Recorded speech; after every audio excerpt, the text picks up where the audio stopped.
성경의 큰 두 가지 흐름을 이야기하고 있습니다. 마태복음 7장 13절에서 14절을 보면 좁은 문으로 들어가라. 멸망으로 인도하는 문은 크고 그 길이 넓어 그리로 들어가는 자가 많고 생명으로 인도하는 문은 좁고 길이 협착하여 찾는 자가 적음이라. 이렇게 이야기합니다.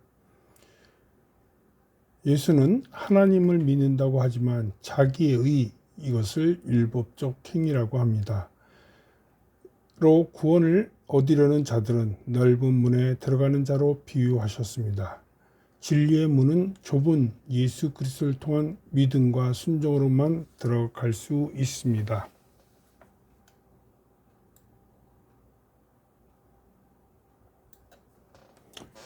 유대교적 신앙과 복음의 분기점을 생각해 보겠습니다. 요한복음 8장 44절에 보면 너희는 너희 아비 마귀에게서 났으니 그는 처음부터 살인한 자요 진리에 서지 못하고.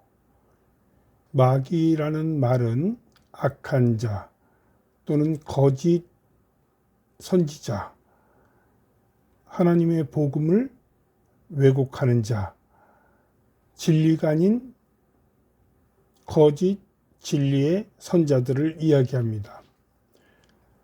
마태복음 23장 27절을 33절에 보면 회칠한 무덤 같으니 겉으로는 아름답게 보이나 속은 죽은 사람의 뼈와 모든 더러운 것으로 가득하도다. 너희 뱀들아, 독사의 자식들아, 이런 이야기를 하십니다.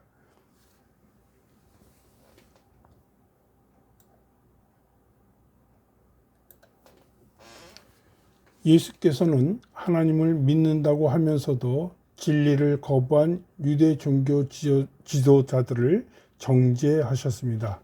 그들의 신앙은 형식적이며 율법을 통해 자기 의를 세우려 한 것입니다. 율법에 속한 자와 복음에 속한 자에 대해서 이야기합니다. 로마서 10장 3절에서 4절의 말씀을 보면 하나님의 의를 모르고 자기 의를 세우려고 힘써 하나님의 의에 복종하지 아니하였느니라.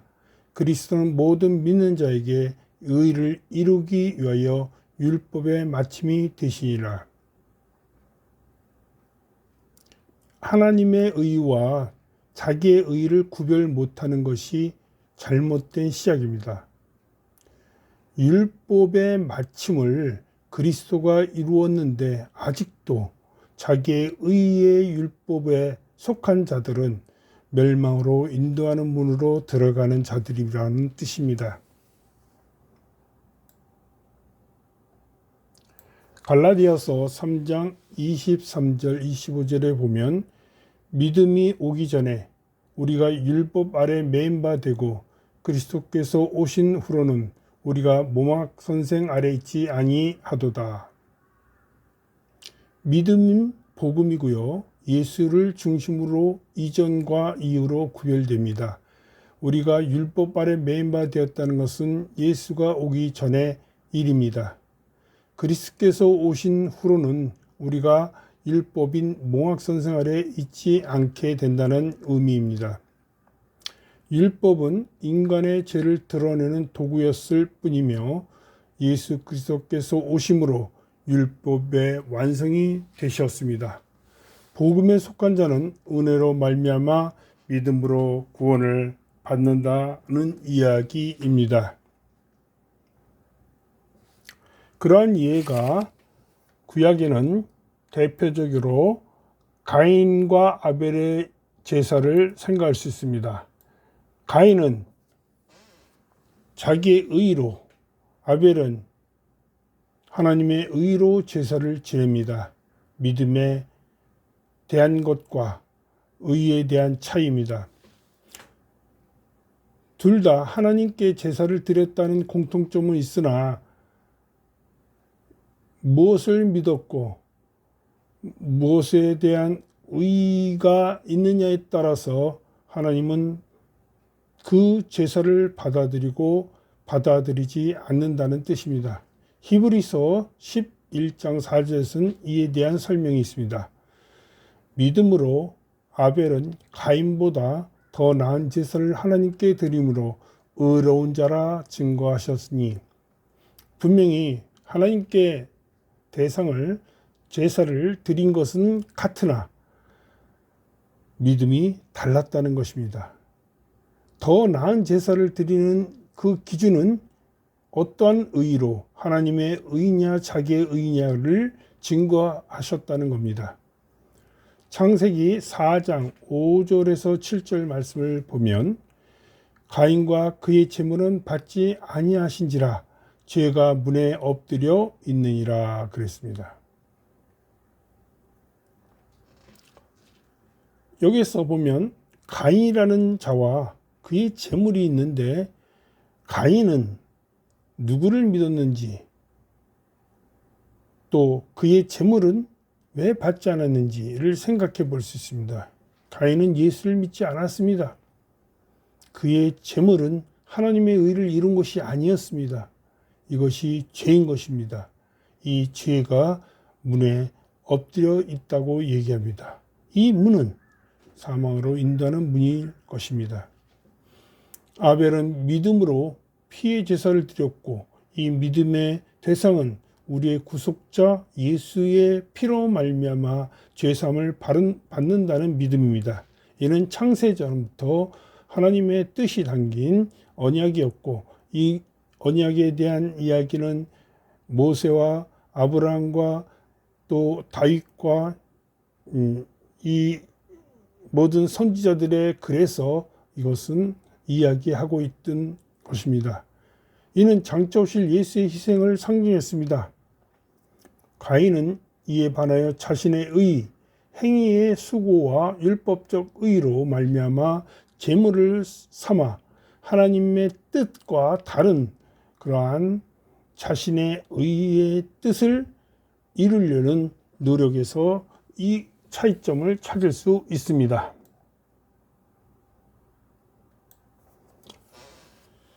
창세전부터 언약된 복음은 에베소 1장 4절에서 5절의 말씀을 근거로 합니다. 창세전에 그리스도 안에서 우리를 택하사 예수 그리스도로 말미암아 자기의 아들들이 되게 하셨으니, 이런 이야기가 적혀 있습니다. 성경은 분명히 예수 그리스도 안에서 우리를 택하셨고, 그로 말미암아 하나님의 아들들이 되게 하셔 구원을 이루신다는 이야기를 분명히 적어 놓고 있습니다. 창세기 3장 15절에 보면 예수의 후손이 내 머리를 상하게 할 것이요 그렇습니다. 여기서 여자의 후손, 우리는 보통 남자의 씨로 자녀가 되는데, 여기서 여자의 후손이라는 것은 인간의 그러한 노력이나 인간의 생각으로 난 사람이 아닌 순전히 성령으로 하나님의 뜻에서 난 자 예수를 이야기합니다. 네 머리를 상하게 할 것이요 라는 말은 여기서 사탄, 마귀, 뱀을 나타내는 의미로 거짓 진리 또는 잘못된 신앙을 이야기하는 것입니다. 굳이 여기서 단도직입적으로 얘기한다면 하나님을 믿는다 하면서 잘못된 신앙을 가지고 예수의 복음에 대적하는 자들, 이런 자들은 그 당시에 유태교인들, 제사장들이라든가 사두개인이라든가 바리새인이라든가 서기관들은 아주 성경에 능통한 자들이었고 하나님을 잘 믿는다고 하는 자들이었습니다. 하지만 이들에 대해서 예수의 판단은 뱀의 자식, 회칠한 무덤, 이런 표현으로 그들을 신랄하게 정죄했습니다. 복음은 십자가 이후에 생긴 것이 아니라는 것을 우리는 명심해야 합니다. 창세 전부터 계획된 하나님의 언약입니다. 구약의 모든 제사, 율법, 선지자, 기적은 예수 그리스도의 그림자와 예표인 것입니다.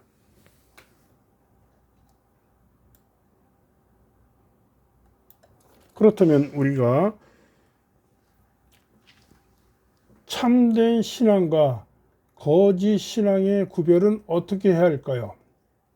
마태복음 7장 21절과 23절에 보면 나더러 주여 주여 하는 자마다 다 천국에 들어갈 것이 아니요 불법을 행하는 자들아 내게서 떠나가라. 자, 우리가 기도하면서 나는 예수를 믿습니다. 예수님, 예수님. 여기서 예수라는 그 대상이 정말로 주일까요? 아니죠. 그들은 자신들이 구축해 놓은 예수를 가지고 자기들을 구원할 것이라고 착각하면서 천국에 들어간다고 생각합니다. 이런 자들에 대해서 불법을 행하는 자들이라고 합니다. 왜냐하면 하나님의 뜻에 어긋난 그러한 구세주를 믿고 그들의 행위로, 그들의 의로 구원을 이루려고 노력하는 그들의 모습의 신앙생활은 불법이라는 것입니다. 왜냐하면 성경에 그렇게 기록되어 있지 않는 것을 따르기 때문입니다. 그래서 우리가 잘 아는 종교개혁가 루터는 오직 성경에 있는 말씀을 따라서 살아야 한다는 주장을 하게 된 것입니다. 중세에 얼마나 썩어 빠진 일들이 있었습니까? 면죄부를 팔아서 구원을 얻는다고 생각하는 그 자체나 모든 행위로서 의롭게 된다고 생각하는 모든 제도와 그러한 행위들은 사실 불법이 행하는 자들과 다를 바가 없었다는 것입니다. 그들은 외모적으로 보면 마치 거룩하고 깨끗하고 의로운 자로 보일 수 있습니다. 이에 대해서 고린도후서 11장 13절과 15절에 보면 이들을 뭐라고 합니까? 그런 자들은 거짓 사도요 사탄도 자기를 광명의 천사로 가장하나니라고 비유하십니다. 오늘날에도 교회 안에는 복음으로 거듭난 자와 율법과 세속적 신앙에 머무는 자가 공존합니다. 외형적인 신앙이 아니라 예수 안에 거하는 순종과 겸손이 참된 믿음의 증거입니다. 성경은 분명히 말합니다. 예수를 통한 유일한 구원의 길 외에는 다른 길이 없다고 합니다. 그렇지만 지금 많은 교회의 지도자들인 목사나 또는 그와 관련된 신부나 불교의 승려나 이런 사람들은 뭐라고 얘기합니까? 야, 진리는 하나다. 그리고 우리가 등산을 할 때처럼 등산로는 많지만 결국 정성에 오르는 길은 하나다. 그러니 우리 모두가 구원받는 자들이다. 하나로 통합하여 진리를 추구하며 선한 생활로 우리가 구원을 이루자라고 하지 않습니까? 요새 말하는 CCC라든가 또 그 유사한 WEA인가 하는 그런 모임들이 종파를 통합하여 하나의 구원의 길을 추구하자는 것이 얼마나 잘못된 일임을 우리는 깨달아야 합니다. 요한복음 14장 6절에 이런 말씀이 있습니다.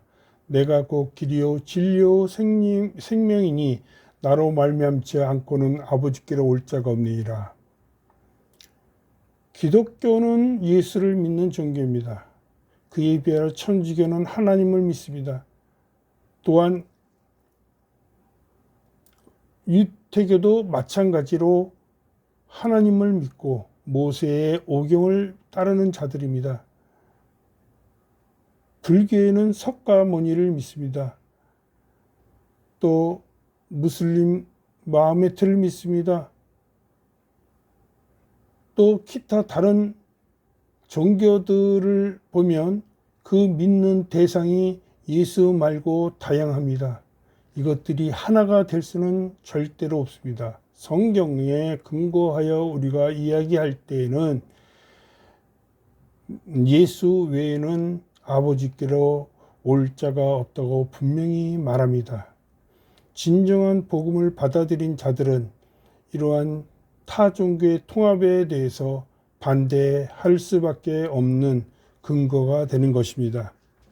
사도행전 4장 12절에 보면 다른 이로서는 구원을 받을 수 없나니 예수 그리스도 외에는 구원을 주신 이가 없음이라고 분명히 사도 바울은 이야기하고 있습니다. 예수는 단지 선지자나 도덕교사가 아니라 유일한 구원의 문이십니다. 그분만이 죄를 대속하시고 하나님과 인간 사이의 길을 여시기 때문입니다. 결론적으로 이 말씀에 대하여 이야기해 보고자 합니다. 율법은 분명히 사람의 노력이나 행위에서 이루어지는 자신의 의를 강조합니다. 그러면 율법을 왜 성경에 제시했는가요? 그 율법을 통하여 복음을 받아들이게 하기 때문입니다. 율법은 죄를 깨닫게 합니다. 죄란 무엇입니까? 자신의 의로 구원을 얻어 하나님께 나아가는 그러한 신앙생활인 것입니다. 그러나 율법에 613가지가 있습니다. 그 율법 613가지에서 612가지를 지키고 나머지 하나를 지키지 못한다면 그 또한 지킨 것이라 말할 수 없습니다. 이에 대하여 성경은 분명히 얘기합니다. 너희들은 죄인이다. 왜냐하면 율법의 의를 이룰 수 없는 것입니다. 따라서 우리는 의인이 될 수 없다는 가정하에 시작되기 때문입니다. 왜 우리는 율법을 이룰 수 없습니까? 당연합니다. 인간의 능력은 하나님이 무한한 능력을 주시지 않았기 때문입니다. 인간에게 나오는 탐심이라든가 욕심이라든가 정욕은 결코 율법의 의를 이룰 수 없습니다. 우리가 볼 때 선한 사람이라고 보이는 그 사람의 내부에 들어가면 그의 심령 어느 한 곳에서는 자기의 행위에 대해서 회개하는 마음이 있을 수 있습니다. 그거는 아무도 모릅니다. 숨겨진 마음. 예수는 오죽하면 여자를 보고 음욕을 품은 자마다 이미 죄를 범했다고 얘기합니다. 이것은 율법을 지킬 수 없음을 말하지 않습니까? 우리가 죄를 지으면 손발을 자르고 천국에 갈 수 있다고 이야기할 수는 있겠지요. 그러나 어떻게 우리의 손발을 자르고 천국에 갑니까? 어느 누가 그렇게 할 수 있습니까? 아무도 없습니다. 그래서 율법으로는 이룰 수가 없다는, 불가능하다는, 즉 의인이 될 수 있는 방법은 없다는 것을 율법은 우리에게 증명하는 것입니다. 그래서 성경은 제시합니다. 복음의 의, 하나님의 의로 말미암아 예수의 피에서 죄사함을 받을 수 있다는 그 진리의 복음을 제시한 것입니다. 참된 신앙은 무엇이냐는 것입니다. 무엇을 하느냐가 아니라 누구를 믿느냐에 달려 있습니다. 여기에 누구는 당연히 성경은 예수에 대해서 이야기합니다. 성경 전체 66권은 성경에서 제시하듯이 누가복음 24장 27절과 44절 그리고 요한복음 5장 39절에서 세 곳에서 분명히 이야기합니다. 성경은 예수에 대한 이야기라고요. 우리가 더 무엇을 부인하겠습니까? 따라서 성경을 볼 때는 예수에 대해서 생각하며 읽으셔야 합니다. 또한 성경은 분명히 창세적 언약을 복음이라고 얘기하십니다. 그 창세적 언약은 하나님의 뜻이 담겨 있고 비밀이라고 얘기합니다. 그래서 성경은 예수로 시작해서 예수로 완성되고 예수로 끝납니다. 그것이 우리는 처음과 나중이요 알파와 오메가요라는 말로 표현을 성경은 하고 있습니다. 창세적 언약에 대한 이야기를 다른 사람들은 잘못 이해하고 있습니다. 하나님은 일방적으로 자신의 자녀들을 선택하여 그들만 하나님의 구원에 이르게 하는 하나님의 뜻을 이룬다는 생각은 정말 성경을 잘못 해석하고 있습니다. 하나님의 선택은 이미 창세 전부터 그 기준이 정해졌다는 뜻입니다. 그 예수를 믿는 자만 하나님은 그들을 자녀로 또 죄인에서 의인으로 그래서 그들을 의인 만들어 천국에서 살게 해주겠다는 약속을 변개하지 않는다는 뜻입니다. 그것을 믿는 자는 어느 시대에 살건 어디에 속하건 그와 관계없이 하나님은 그들을 구원하신다는 이야기입니다. 그것이 창세적 언약의 예정론입니다. 교회 안에서 분별력은 오직 말씀과 성령의 조명으로만 가능합니다. 교회 안에서의 많은 자들이 아직도 율법에 얽매여서 율법의 아래에서 그것들을 아직도 지키려고 노력하고 행위로서 또한 그것을 이루려고 하는 자들이 너무나 많습니다. 대표적으로 우리가 아는 교회 성수주일이라든가 또 교회에서 봉사활동이라든가 또는 기도하는 모습이라든가 또 교회의 여러 가지 헌물, 예물을 드리는 문제라든가 이런 것에서 아직도 벗어나지 못하고 있는 것이 그 반증입니다. 이들은 하나님을 믿는다고 하지만 진정으로 예수님을 믿어야 구원받고 복음으로 나아갈 수 있다는 그 의미를 깨닫지 못하고 자꾸만 덧붙여서 이것저것을 믿으려는 우상숭배하는 모습을 하나님을 믿는 것으로 착각하고 있습니다. 또한 성령으로 우리가 하나님의 뜻과 예수를 알게 된다고 하여 성령을 사모합니다. 성령을 자신의 개인의 그 생각으로 이해합니다.